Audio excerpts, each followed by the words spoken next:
अस्सलाम वालेकुम दोस्तों, मेरा नाम है खालिद सईद और मैं हूँ मरीना। जदीद और दिलचस्प हक़ाइक़ जानने के लिए देखिए सबसे पहले MKTV को। ये दिन था 20 दिसंबर 2020 का, जब 30 फुट की बोट बहामस आइलैंड से फ्लोरिडा की तरफ रवाना हुई और बोट में 20 मुसाफिर सवार थे। क्योंकि इस बोट ने बहामस से फ्लोरिडा की सफर पहले भी कई बार तय किया था, इसी वजह से ये सफर भी इनके लिए बिल्कुल नॉर्मल था। लेकिन बीच समंदर बोट के साथ आखिर क्या वाकया पेश आया था? इनको समुंदर निकल गया या ये किसी तूफान का शिकार हुए? अगर सिर्फ कोई इन्फॉर्मेशन थी तो वो ये थी कि बहामस आइलैंड से ये बोट बिल्कुल ठीक थी, लेकिन इस इन्फॉर्मेशन के अलावा एक और इन्फॉर्मेशन थी और वो ये थी कि इस बोट को बरमूदा ट्रायंगल से क्रॉस करके गुजरना था। जब अमेरिकन कोस्ट गार्ड्स को इस बात का इल्म हुआ तो एक सर्च ऑपरेशन कंडक्ट किया गया जो समुंदर के इस हिस्से में पूरे 4 दिन और 4 रातों तक चलता रहा। लेकिन मजाल है कि इस बोट का एक हिस्सा भी मिला हो। सब्सक्राइब करें MKTV को इंफॉर्मेटिव वीडियो सबसे पहले देखने के लिए और बेल आइकन को दबाएं। तो शुरू करते हैं आज की वीडियो। नाजरीन, हम सब ने बरमूदा ट्रायंगल की कई स्टोरीज सुन रखी हैं और बरमूदा ट्रायंगल समुंदर का एक बहुत बड़ा हिस्सा है जो असल में अटलांटिक ओशियन में पाया जाता है। ये ट्रायंगल फ्लोरिडा से बरमूदा आइलैंड और फिर पोर्टोरिको से होकर वापस फ्लोरिडा पर खत्म होता है। इस ट्रायंगल का कुल एरिया 8 लाख स्क्वायर किलोमीटर के बराबर है, यानी ये ट्रायंगल पाकिस्तान और तुर्की से भी ज्यादा बड़ा है, जिसको कभी बरमूदा ट्रायंगल तो कभी डेविल्स ट्रायंगल भी कहा जाता है। ये ट्रायंगल अपने मिस्टीरियस फिनोमेनन की वजह से पूरी दुनिया में बदनाम है, जहां से गुजरते वक्त शिप्स और एयरलाइंस का कांटेक्ट अपने बेस स्टेशन से अचानक टूट जाता है और वो हमेशा हमेशा के लिए गायब हो जाते हैं। अभी तक शिप्स और एयरलाइंस की बहुत बड़ी तादाद इस ट्रायंगल में गुम हो चुकी है। आज तक इनमें से सिर्फ चंद शिप्स और एयरलाइंस का मलबा रिसर्चर्स को समुद्र के बॉटम से मिला है, लेकिन वो भी इस जगह से नहीं जहां वो आखिरी बार देखे गए थे। जबकि दूसरों का ना तो मलबा मिला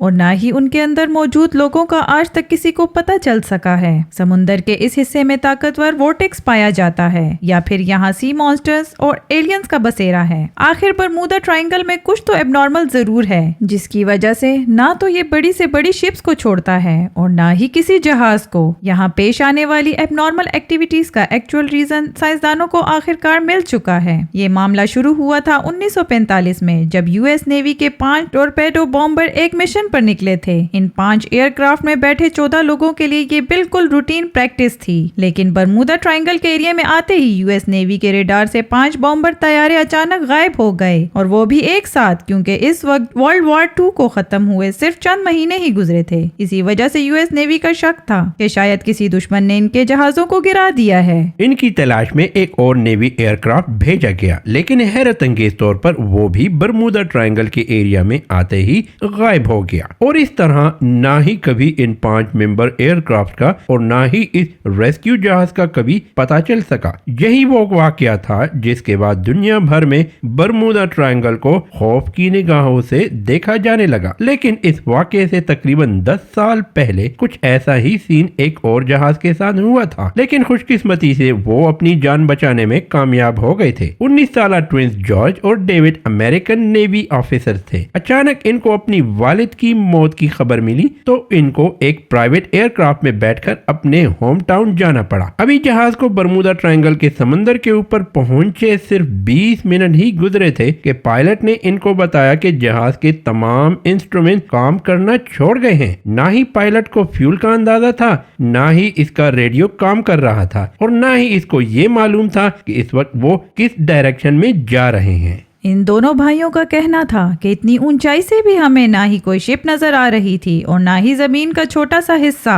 दूर दूर तक सिर्फ पानी और सिर्फ पानी नजर आ रहा है। इतने में पायलट के पसीने छूटना शुरू हो गए और वो बेहोश हो गए। लेकिन खुशकिस्मती से जहाज में को पायलट भी मौजूद था, जिसने जहाज का कंट्रोल संभाल लिया और चंद घंटों की इस खौफनाक परवाज के बाद आखिरकार उनको जमीन नजर आ गई, जहां जहाज को इमरजेंसी लैंड कर लिया गया। कई सालों के बाद जब बरमूदा ट्रायंगल अपने मिस्टीरियस वाकयात की वजह से मशहूर हुआ, तब इन दोनों भाइयों को पता चला कि ये खुद इस चीज का शिकार हुए थे और खुशकिस्मती से बच भी गए। 2015 में एल फारो नाम की एक शिप फ्लोरिडा से प्यूर्टो रिको को जा रही थी, जो 1 अक्टूबर 2015 वाले दिन रडार से गायब हो गई। एयरफोर्स ने एक कंबाइंड सर्च ऑपरेशन किया और पूरे 1 महीने की सर्च के बाद उनको एल फारो सतह समंदर से 15,000 फीट नीचे समुंदर की तह में मिली। यूनिवर्सिटी ऑफ कोलोराडो से ताल्लुक रखने वाली एक अमेरिकन साइंटिस्ट की टीम ने सैटेलाइट से बरमूदा ट्रायंगल की कड़ी जांच की, जिसमें उनको कुछ ऐसा देखने को मिला जो शायद आज से पहले किसी ने भी नहीं देखा था। उन्होंने नोटिस किया कि बरमूदा ट्रायंगल के ऊपर कुछ ऐसे क्लाउड्स बन रहे हैं जो ना ही स्क्वायर हैं और ना ही सर्कल, बल्कि ये क्लाउड्स हेक्सागन की शक्ल जैसे हैं और इनका साइज 88 किलोमीटर जितना लंबा होता है। एक्सपर्ट टीम का मानना है कि शायद ये क्लाउड्स कोई आम क्लाउड नहीं बल्कि ये एयर बॉम्ब्स क्लाउड है, यानी